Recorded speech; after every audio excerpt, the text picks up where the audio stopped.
Hello, good evening para sa lahat ng Pilipino na nagsubaybay sa aking YouTube channel, Makabayan Informative Channel at ang Filipino Guerrilla Forces.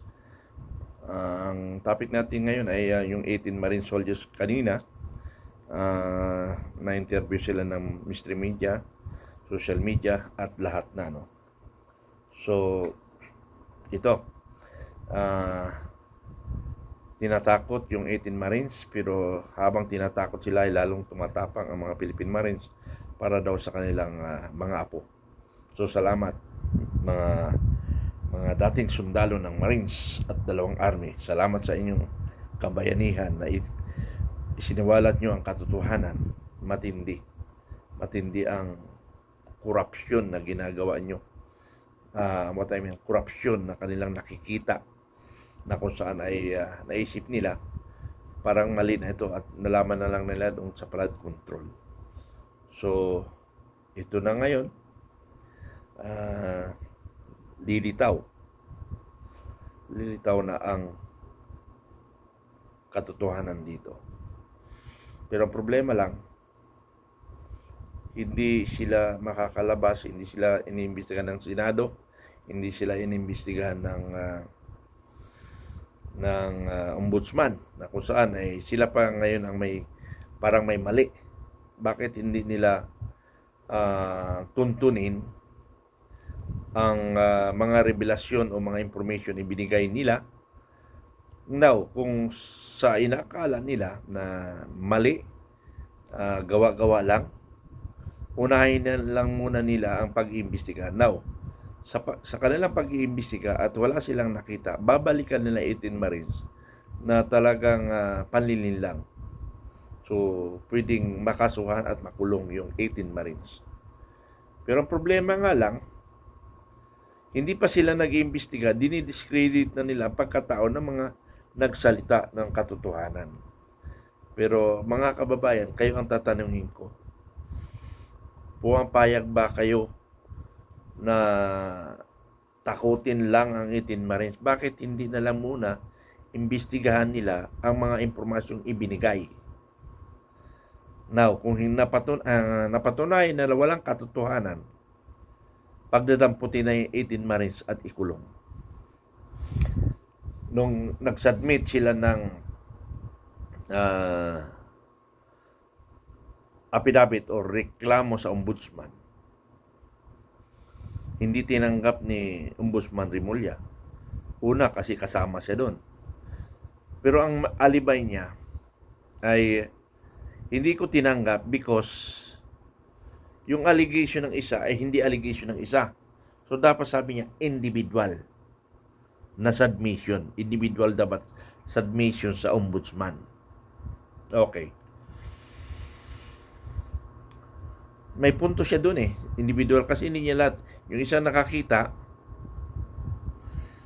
siya yung nakakita, hindi alam ng isa. So dapat mag-collaborate na lang siya dito, susuporta niya isang statement. Yun ang gustong ipalitaw ni congressman ni Attorney Boying Remulla. Pero sa aking opinion, ay hindi pala pwedeng ganon na ipaghiwalay-hiwalay mo silang affidavit. Kasi kung hiwalay-hiwalay sila, isa-isa nilang iimbestigahan, tatatakutin yung pamilya ganon.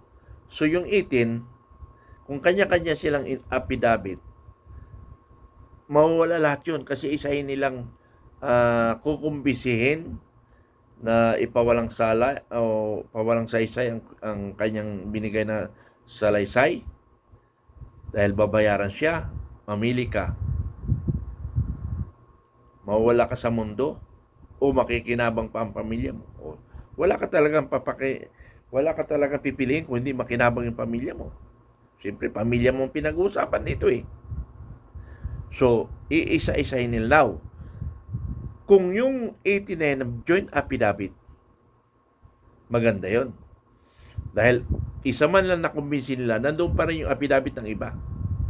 Legit pa rin yung affidavit na yun. So meaning, kahit na mawala yung 17 na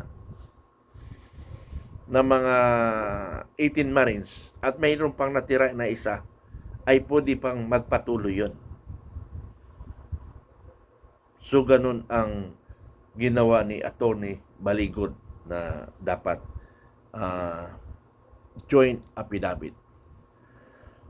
So, mga kaibigan, kanina nagkaroon ng press conference na kung saan ay maraming mga intelligence ng gobyerno ang nakabantay, nakaaligid.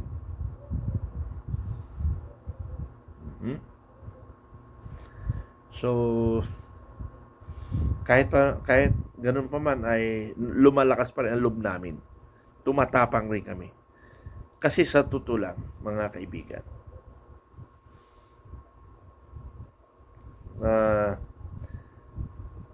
may buhay rin kami na natatakot din kami. Kami yung United People's Initiative ang nanindigan lang sa katotohanan. UPI lang ang nanindigan sa katotohanan. Anong grupo na pwedeng lumaban? Na sumasabay ngayon? Sino ang sumasalubong ngayon? Okay. Ganito yan mga kasama.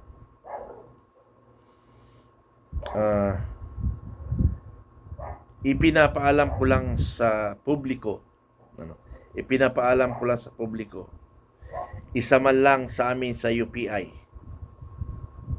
ang mamatay. Ang mamatay ng dahil sa iyo. Kataga yan ang huling kataga ng ating pambansang awit. Ang national anthem natin. National anthem. Correction. National anthem natin. Ang mamatay ng dahil sa iyo. So yun yung kataga. Isa man lang ang mamatay ng dahil sa iyo.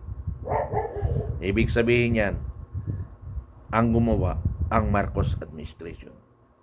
Sa anong pamagitan mamatay kami? Okay, pinapaliwanag ko ito para kayo mga kababayan na naniniwala sa katotohanan at inahanda nyo ang inyong buhay para sa kapakanan ng inyong mga apo. Anong dahilan ng aming pagkamatay? Siyempre, normal Pag binaril kami, talaga mayroong nagpapatay. Pag na-aksidente kami, aalamin mo paano na-aksidente. Sinadya o hindi.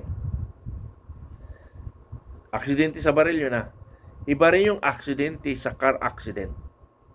Pag-aralan yung aksidente, anong motibo? Talagang nagkamali o talagang sinadya? So yun yung mga iniisip natin na mangyari sa amin. Ulitin ko para klaro sa lahat ng Pilipino, yung babarilin kami, so normally administrasyon yan. Wala nang iba kami. Kalaban ko hindi administrasyon. So, isa man sa amin, tingnan nyo yung background ng isa sa amin. Katulad ko, vloggers. Sino yung mga tinitira ko ngayon, di ba? Okay, mamaya yun. Pangalawa, na-aksidente sa baril. Yung nagkakwentuhan lang, tapos na-aksidente, patay. Yung pala ay utos pala yung isang kasama. Pangatlo, aksidente. Talaga sa car accident. So, alamin kung anong digit yung pagka-aksidente. Okay. Talking of isa sa amin na baril, tingnan nyo ang kanyang background. Tingnan nyo yung kanyang mga sinasabi sa social media. At doon makikita nyo kaagad kung sino ang primary suspect natin. Although, that is Marcos administration, pero kasi minsan mayroong kumikilos doon na sarili nila. Katulad mo ni Trillanes. Si Trillanes, hindi nagpapawak ng taingayan. Sa bayag lang nagpapahawak yan. May sarili siyang diskarte. Di ba? So, tingnan mo kung talagang binibira-bira ba niya si Trillanes. So, ibig sabihin, pag si Trillanes gumawa, independent yon. So, kung ang tinitira niya lagi administrasyon, na wala man lang ibang tinitira kundi lagi administrasyon, normally, si Marcos na yon nag-utos. Or may nagsipsip. Okay? So, ganun ang kwento natin mga kaibigan. Ano? So, sinasabi ko lang yan para alam nyo na. Kaya nga sabi ko, we will sacrifice our life kung mayroon lang pagbabago sa ating bansang Pilipinas. Maraming salamat. I love you all.